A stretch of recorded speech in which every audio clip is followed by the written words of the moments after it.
Hey, happy Monday morning. Today we're in 1 Kings chapter 20. Let's get into it.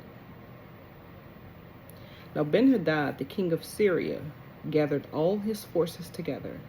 32 kings were with him, with horses and chariots. And he went up and besieged Samaria and made war against it. Then he sent messengers into the city to Ahab, king of Israel, and said to him, Thus says Ben-Hadad, your silver and your gold are mine, your loveliest wives and children are mine. And the king of Israel answered and said, My lord, O king, just as you say, I and all that I have are yours. Then the messengers came back and said, Thus speaks Ben-Hadad, saying, Indeed I have sent to you, saying, You shall deliver to me your silver and your gold, your wives and your children. But I will send my servants to you tomorrow about this time, and they shall search your house and the houses of your servants. And it shall be that whatever is pleasant in your eyes, they will put it in their hands and take it. So the king of Israel called all the elders of the land and said, Notice, please, and see how this man seeks trouble, for he sent to me for my wives, my children, my silver, and my gold, and I did not deny him. And all the elders and all the people said to him, Do not listen or consent. Therefore he said to the messengers of Ben-Hadad, Tell my lord the king, all that you sent for to your servant the first time I will do, but this thing I cannot do. And the messengers departed and brought back word to him. Then Ben-Hadad sent to him and said, The gods do so to me, and more also, if enough dust is left of Samaria, for a handful for each of the people who follow me. So the king of Israel answered and said, Tell him, let not one who puts on his armor boast like the one who takes it off. And it happened when Ben-Hadad heard this message, as he and the kings were drinking at the command post, that he said to his servants, Get ready. And they got ready to attack the city. Suddenly a prophet approached Ahab, king of Israel, saying, Thus says the Lord, Have you seen all this great multitude? Behold, I will deliver it into your hand today, and you shall know that I am the Lord. So Ahab said, By whom? And he said, Thus says the Lord, by the young leaders of the provinces. Then he said, Who will set the battle in order? And he answered, You. Then he mustered the young leaders of the provinces, and there were 232. And after them he mustered all the people, all the children of Israel, 7,000. So they went out at noon. Meanwhile, Ben-Hadad and the 32 kings helping him were getting drunk at the command posts. The young leaders of the provinces went out first, and Ben-Hadad sent out a patrol, and they told him, saying, Men are coming out of Samaria. So he said, If they have come out for peace, take them alive, and if they have come out for war, take them alive. Then these young leaders of the provinces went out of the city with the army which followed them, and each one killed his man. So the Syrians fled, and Israel pursued them. And Ben-Hadad, the king of Syria, escaped on a horse with the cavalry. Then the king of Israel went out and attacked the horses and chariots, and killed the Syrians with a great slaughter. And the prophet came to the king of Israel and said to him, Go, strengthen yourself, take note, and see what you should do.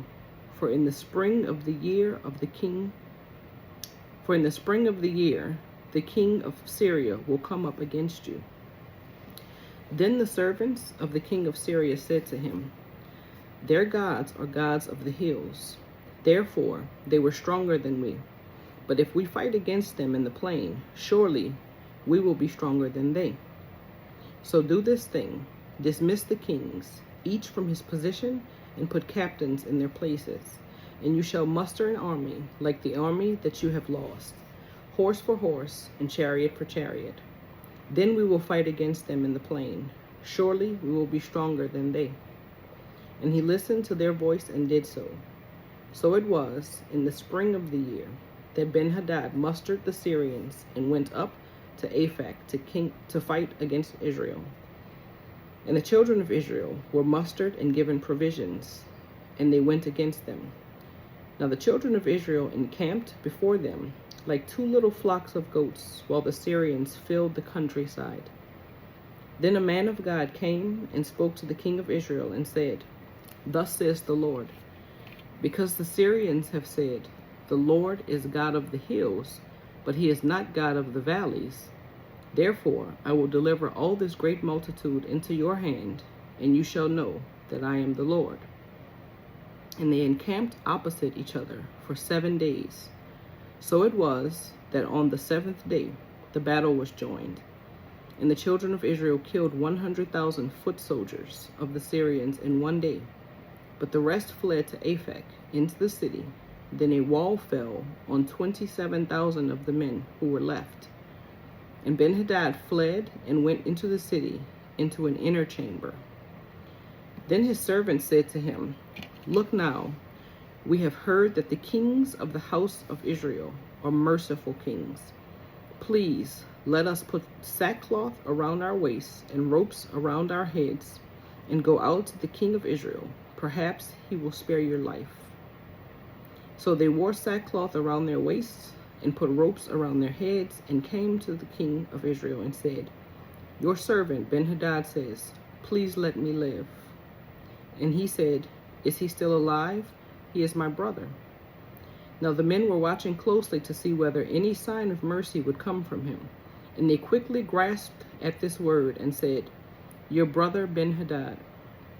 So he said, Go, bring him. Then Ben-Hadad came out to him, and he had him come up into the chariot. So Ben-Hadad said to him, The cities which my father took from your father I will restore, and you may set up marketplaces for yourself in Damascus, as my father did in Samaria. Then Ahab said, I will send you away with this treaty. So he made a treaty with him and sent him away. Now a certain man of the sons of the prophets said to his neighbor by the word of the Lord, Strike me, please. And the man refused to strike him. Then he said to him, Because you have not obeyed the voice of the Lord, surely as soon as you depart from me, a lion shall kill you. And as soon as he left him, a lion found him and killed him. And he found another man and said, Strike me, please. So the man struck him, inflicting a wound. Then the prophet departed and waited for the king by the road, and disguised himself with a bandage over his eyes. Now as the king passed by, he cried out to the king and said, Your servant went out into the midst of the battle, and there a man came over and brought a man to me, and said, Guard this man. If by any means he is missing, your life shall be for his life, or else you shall pay a talent of silver. While your servant was busy here and there, he was gone. Then the king of Israel said to him, So shall your judgment be. You yourself have decided it. And he hastened to take the bandage away from his eyes, and the king of Israel recognized him as one of the prophets. Then he said to him, Thus says the Lord, because you have let slip out of your hand a man whom I appointed to utter destruction, therefore your life shall go for his life, and your people for his people. So the king of Israel went to his house, sullen and displeased, and came to Samaria. May the Lord add a blessing to the reading of his word. Have a good day.